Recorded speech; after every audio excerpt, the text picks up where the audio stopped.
নুব্রা উপত্যকা লাদাখের এক বিস্ময়কর ভূস্বর্গ। সমুদ্রপৃষ্ঠ থেকে প্রায় 10,000 ফুট উচ্চতায় অবস্থিত এই উপত্যকা যেন প্রকৃতির এক অপরূপ ক্যানভাস। একদিকে সুউচ্চ কারাকোরাম পর্বতমালা, অন্যদিকে শ্যামন উপত্যকার বিস্তীর্ণ মরুপ্রান্তর। এই দুইয়ের সংমিশ্রণে নুব্রা এক অনন্য সৌন্দর্যের ঠিকানা। নুব্রা উপত্যকার অন্যতম প্রধান আকর্ষণ হল এখানকার দিকমুজ উট বা ব্যাকট্রিয়ান উট। সাধারণত উট বলতে আমরা এক কুঁজ বিশিষ্ট উটের কথা বুঝি, যা মরুভূমির জন্য উপযোগী।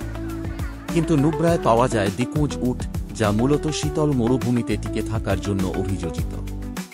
এই উটদের মূলত মঙ্গোলিয়া, চীন, Xinjiang, inner Mongolia, Kazakhstan, Uzbekistan, Afghanistan, Iran, Russia এবং পাকিস্তানের কিছু অঞ্চলে পাওয়া যায়।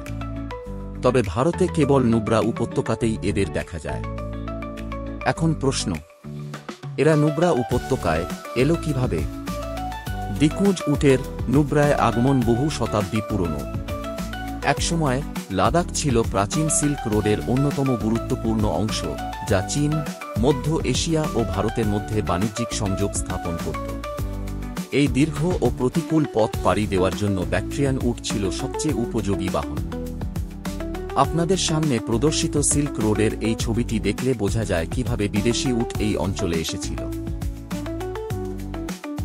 শত শত বছর ধরে এই উটগুলি সিল্ক, মশলা, মূল্যবান পাথর ও অন্যান্য সামগ্রী বহন করত। তবে 19 শতকের গোড়ার দিকে ইংরেজদের নিয়ে আসা রেলপথ ও সমুদ্রপথের প্রসারের কারণে সিল্ক রোডের বাণিজ্য ধীরে ধীরে বন্ধ হয়ে যায়। কিন্তু সেই সময়ের স্মৃতিচিহ্ন হিসেবে কয়েকটি ব্যাকট্রিয়ান উট নুব্রায় রয়ে যায়। এরা হারিয়ে যায়নি, মনের মধ্যে কোনো অভিমান পুষে রাখেনি, বরং ধীরে ধীরে নুব্রার কঠিন জলবায়ুর সঙ্গে মানিয়ে নিয়েছে এবং এখানেই বংশবিস্তার করেছে।